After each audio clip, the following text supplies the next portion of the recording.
Welcome to Eklavya Study Point and I am Sachin and in today's video we are going to discuss some MCQ question from the chapter the third level और आपका जो first term का exam होगा वो totally MCQ based होने वाला है और इस वीडियो में मैं आपको लगभग 50 प्लस MCQs करवाने वाला हूं।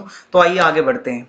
आप मुझे इंस्टाग्राम पे जरूर फॉलो करें, मेरा यूजर नेम आपके सामने है। कोई भी आपकी प्रॉब्लम हो या आपकी कोई भी मतलब ऐसी समस्या हो जो आप फेस कर रहे हो आप आके मुझे बता सकते हो, मैं आपका रिप्लाई वहां पे जरूर करूंगा। और टेलीग्राम का जो हमारा ग्रुप है आप उसमें जरूर ज्वाइन हो जाएं, ठीक है। और आपको टेलीग्राम ओपन करना है, सिंपल सा प्रोसेस है। आपको class 12th ESP new group लिखना है। 12,000 से ऊपर बच्चे ऑलरेडी इसमें ज्वाइन हो चुके हैं। यहाँ पे आपको इन MCQ क्वेश्चंस वगैरह की PDF वहां पे मिल जाया करेगी और भी जो इंपॉर्टेंट अपडेट्स होते हैं वो आपको टेलीग्राम ग्रुप में मिल जाएंगे, ठीक है। बात करें नोट्स की तो आपको वेबसाइट पे हमारे नोट्स मिल जाएंगे सभी चैप्टर्स के, इंग्लिश के, फिजिकल एजुकेशन के, हिंदी के, पॉलिटिकल साइंस के, हिस्ट्री के, ठीक है, होम साइंस के, सभी के नोट्स आप हमारी वेबसाइट पे जाके पढ़ सकते हो www.eklavyastudypoint.com। और अगर मैं बात करूं इस चैप्टर की एक्सप्लेनेशन वीडियो की तो ये भी मैंने बना रखी है, ठीक है। आप इस वीडियो को भी देख सकते हैं, इसका लिंक आपको डिस्क्रिप्शन में मिल जाएगा। ये तो वीडियो आपकी पूरी MCQ बेस्ड है, लेकिन ये जो मैं आपको थंबनेल दिखा रहा हूं सामने ये टोटली पूरा इसमें मतलब नोट्स बना के अंदर मैंने एक्सप्लेन किया है। इस वीडियो को जरूर देखना आप अपने एग्जाम देने से पहले, ठीक है, क्योंकि आप एक बार यहाँ से भी पढ़ लोगे तो मतलब डिटेल में आपको पता चल जाएगा, डीप स्टडी हो जाएगी और साथ में MCQ से प्रैक्टिस तो हो ही जाएगी। आज का हमारा फर्स्ट क्वेश्चन है, who is the writer of the story the third level. Option A is Jack Finney, option B is Alphonse Daudet, option C is Anees Jung and option D is none. तो इसका सही आंसर ऑप्शन ए हो जाएगा, Jack Finney. Who is the central character of the story. Option A है यहाँ पे France, option B है Charley, option C है Roger and option D is Sahib. तो इसका सही आंसर जैसा कि आप सभी को पता होगा चार्ली इसका जो है सेंट्रल कैरेक्टर है। What does Charlie not admit. Option A है यहाँ पे that the earth is round, या फिर that the sun rises in the east, या फिर that the Grand Central station is in New York, या फिर that the Grand Central station has only 2 levels. तो यहाँ पे ऑप्शन डी सही हो जाएगा, क्योंकि वो बिल्कुल भी ऐसा नहीं मानता था कि ग्रैंड सेंट्रल के सिर्फ 2 लेवल्स हैं, वो मानता था कि इसका थर्ड लेवल भी है। What happened when Charlie reached when once he got into a mile long tunnel, ठीक है। He reached a park, या फिर he remained there, या he came up in the lobby of a hotel, या he reached a school। तो इसका सही answer option C हो जाएगा, ठीक है, कि जब वो माइल लॉन्ग टनल के अंदर चलता चलता चलता जाता है तो वो कहां से बाहर निकलता है, एक होटल की लॉबी से। Next question is, what happens when one day Charlie is in hurry to catch the train? Option A है he misses the train, या he reaches the third level, या he reaches heaven, या he reaches a village। तो इसका सही answer option B हो जाएगा, he reaches the third level। What is the information booth at the third level made of? ठीक है, option A है वुड का, वुडन था वो, या कंक्रीट, स्टील, या क्लॉथ। इसका सही आंसर वुड हो जाएगा, वुडन जो है वो पूरा इंफॉर्मेशन बूथ था। What does Charlie realise when he finds everyone wearing old fashioned clothes. Option A है यहाँ पे पीपल आर ओल्ड फैशन्ड, या दे आर एक्टर्स, या फिर ही रीच्ड द पास्ट, या फिर नन। तो इसका सही आंसर ऑप्शन सी हो जाएगा, वो थोड़ा सा पास्ट में चला जाता है, ठीक है, जैसा कि उसकी इमेजिनेशन में सब कुछ चल रहा होता है। How does Charlie make sure that he has reached the past, ठीक है, कैसे वो मेक श्योर करता है। ऑप्शन ए है यहाँ पे he sees the sign boards, या ही आस्क अ पैसेंजर, या द पुलिसमैन टेल्स हिम, या फिर he sees the date on the current newspaper. तो इसका सही आंसर ऑप्शन डी हो जाएगा, ठीक है, न्यूज़पेपर में उसको डेट दिखती है जिससे उसको पता चल जाता है कि यस वो कहां पे है, पास्ट में है। When Charlie knows that he has slipped into the past, where does he want to go? ठीक है, अब उसको एक बार पता चल गया भाई वो पास्ट में है, तो अब वो कहां जाना चाहता है, टू शिकागो, या टू आइलैंड, ठीक है, या फिर यहाँ पे टू न्यूयॉर्क, या फिर टू गेल्सबर्ग इलिनॉइस, ठीक है। तो इसका आंसर ऑप्शन डी हो जाएगा, वो यहाँ पे जाना चाहता है। When did Charlie live in Galesburg, कब वो वहां पे रहा करता था, इन हिज चाइल्डहुड, या when he worked in an office, या इन हिज कॉलेज डेज, या इन हिज ओल्ड एज, ठीक है। तो इसका सही आंसर ऑप्शन ए हो जाएगा, चाइल्डहुड में वो वहां पे रहता था। Charlie wants to purchase tickets for dash, Galesburg, या अमेरिका, या न्यूयॉर्क, या द यूएस। तो इसका आंसर हो जाएगा गेल्सबर्ग, ठीक है।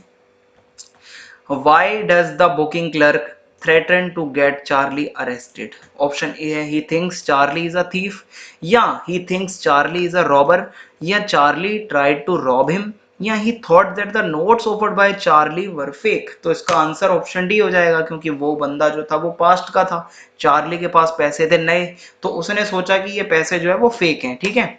How does Charlie come back to the present? Option A है the booking clerk pushes him, या he falls on the platform, या he rushes from the booking window, या हिज वाइफ कॉल्स हिम। तो option C सही हो जाएगा, वो window से भागता है, ठीक है। To whom does Charlie talk about the third level? Option A a policeman, या हिज साइकेट्रिस्ट फ्रेंड, या सैम वेनर, या ऑप्शन डी है बोथ बी एंड सी। इसका सही आंसर आप मुझे कमेंट बॉक्स में देंगे। What does Charlie's psychiatrist friend think about Charlie when he talks about the third level? ठीक है, तो उसने क्या सोचा था? चार्ली इज सैड, क्या उसने ये सोचा? या चार्ली इज मैड, क्या पागल था चार्ली, ऐसा सोचा उसने? या Charlie is be fooling him, या उसको पागल बना रहा है चार्ली? या Charlie has been daydreaming, या वो दिन में सपने देख रहा है? ऑप्शन डी यहाँ पे सही हो जाएगा। Why does Charley buy old currency notes? Option A है he is fond of collecting old notes, या फिर he likes such notes, या he wants to use the notes in the third level, या फिर he wants to give notes to one of his friends। तो option C सही हो जाएगा, क्योंकि उसके पास जो पैसे थे वो वहां पे चलते नहीं थे, ठीक है, इसलिए वो चाहता था कि ओल्ड करेंसी नोट्स लेके फिर वो थर्ड लेवल में उनको यूज करेगा। In which year of the past does Charley want to go? Option A है 1894, 1857, 1917, या 1760। ठीक है, इसका सही आंसर ऑप्शन ए हो जाएगा 1894। One of Charlie's friends disappears, what is his name? ठीक है, ऑप्शन ए है सैम वेनर, वैम सेनर, डो वेनर, या नन। तो काफी कंफ्यूजिंग से ऑप्शंस हैं, ऑप्शन ए इसका सही हो जाएगा सैम वेनर, ठीक है। How does Charlie come to know that Sam Weiner has slipped into the past? From his wife, या फिर पुलिस के द्वारा, या फिर भाई उसके दूसरे फ्रेंड से उसे पता चला, या from an old day postage cover? तो इसका सही आंसर ऑप्शन डी सही हो जाएगा, from an old day postage cover. In his letter what does Sam Weiner urge Charley to do? ठीक है, ऑप्शन ए है टू रिमेन इन प्रेजेंट, या to find the third level and come there with his wife, या to report the matter to the police, या to run away. इसका सही answer जो है वो हो जाएगा to find the third level and come there with his wife, ठीक है। और who is Sam Weiner? Option A है चार्लीज फ्रेंड, ऑप्शन बी है a psychiatrist friend, option C है चार्लीज ब्रदर, या ऑप्शन डी है यहाँ पे बोथ ए एंड बी। ठीक है, तो इसका भी आंसर आप मुझे कमेंट बॉक्स में देंगे ताकि मैं भी देखता चलूं आपको कितना पता है। What is the name of Charlie's wife? Option A Darwin, option B Prussia, option C Louisa, option D Jessica. इसका ऑप्शन सी सही हो जाएगा, लुइजा, ठीक है, इसका सही आंसर है। How old was Charlie? 30 years, 31 years, 32 years, या 34 ईयर्स? तो इसका सही आंसर हो जाएगा 31 years. What is the meaning of waking dream wish fulfilment? काफी इंपॉर्टेंट क्वेश्चन है। ऑप्शन ए है a pleasant wish that one wants to happen, या a pleasant wish that takes one to the future, option C है a pleasant wish which inspires to work, option D है a pleasant wish that makes one forget past. तो option A इसका correct हो जाएगा कि waking dream wish fulfilment का मतलब होता है कि एक ऐसी विश जो एक बंदा चाहता है कि ऐसा हो, ठीक है। What is the theme of the lesson? Option A है human tendency of escapism from the harsh reality of the present, या फिर टाइम ट्रेवलिंग, या self destruction for the benefits of others, या फिर destiny overpowers one's action.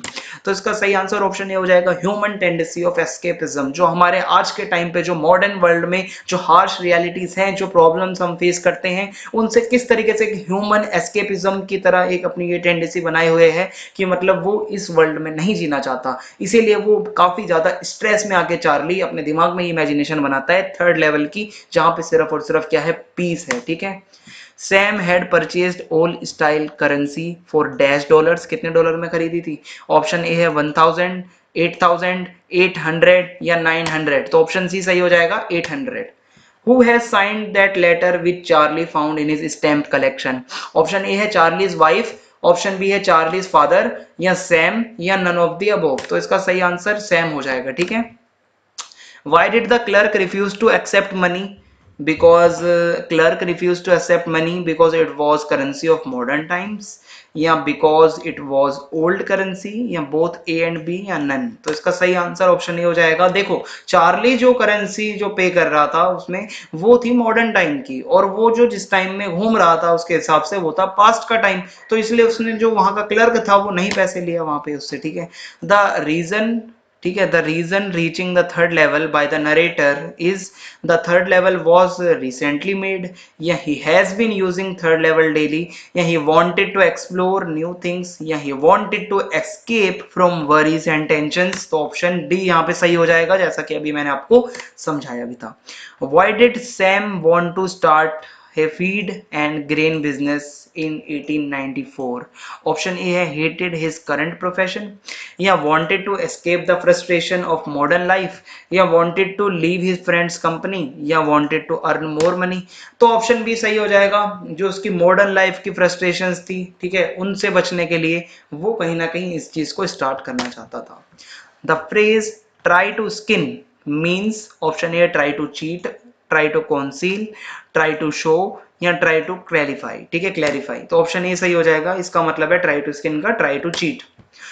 What do you mean by temporary refugee, ठीक है, shelter for short time, या फिर shelter for long time, shelter home, या सिर्फ shelter. तो इसका आंसर हो जाएगा शॉर्ट टाइम का शेल्टर, ठीक है। टेम्पररी रिफ्यूजी मतलब आप मतलब शॉर्ट टाइम के लिए थोड़े मतलब कहीं पे अगर किसी की शरण लेते हो, शेल्टर लेते हो।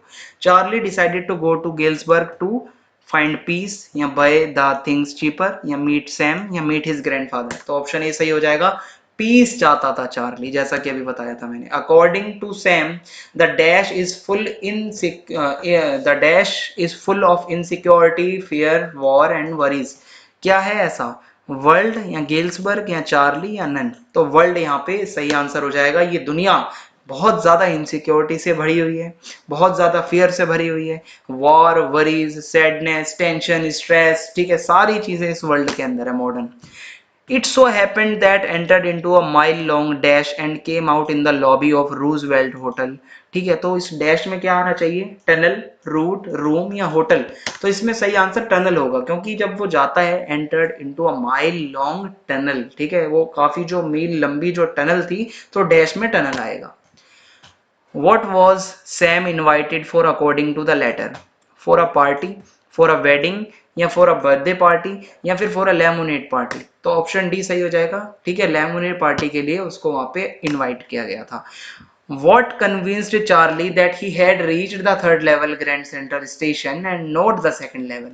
Option A है a different world of gaslights and brass spittoons, beards and mustache of 1894, या newspaper with a date June 11, 1894, या all of these। तो ये सारी ही चीजें उसने वहां पे देखी थी और यही चीजें उसको कन्विंस कर रही थी कि हाँ तुम थर्ड लेवल पे हो Charlie. What did Charlie find in his stamp collection? Option A है मेडिसिन्स, या न्यूज लेटर्स, या ओल्ड लेटर्स, या फिर फर्स्ट डे कवर। तो ऑप्शन डी सही हो जाएगा, फर्स्ट डे कवर, ठीक है। What was the strangest thing at the third level? Beards, mustaches, या फिर ड्रेसेस, या the corridor that led him into the past। Option D सही हो जाएगा, ठीक है, जिस कॉरिडोर से वो पास्ट की ओर चला जाता है। What is first day cover, ठीक है, what is first day cover?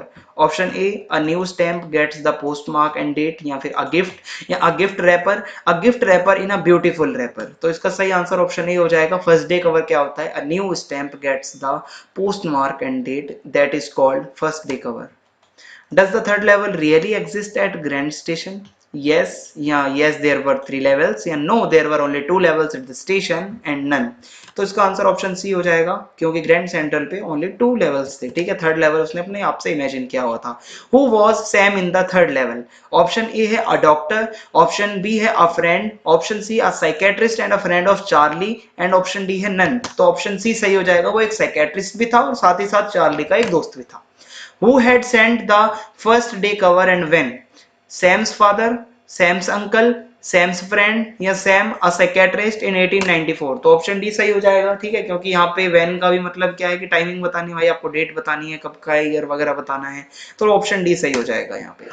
What happens when Charlie enters the Grand Central Station? Option A he finds a huge tree like station, सही बात है। New staircases, corridors and tunnels, tree keeps spreading its roots throwing rooms and windows. तो ये सारी चीजें सही है grand central के बारे में, काफी ज्यादा वो बड़ा स्टेशन था, ठीक है। तो all of these are correct options. What was the third level? a third tier on the station, या a third story on the station, या an imaginary discovery of the narrator's mind, या none। तो अभी तक हम जो बात कर रहे हैं कि ये सब एक इमेजिनेशन थी, तो ये इमेजिनरी वाला जो ऑप्शन है ऑप्शन सी सही हो जाएगा।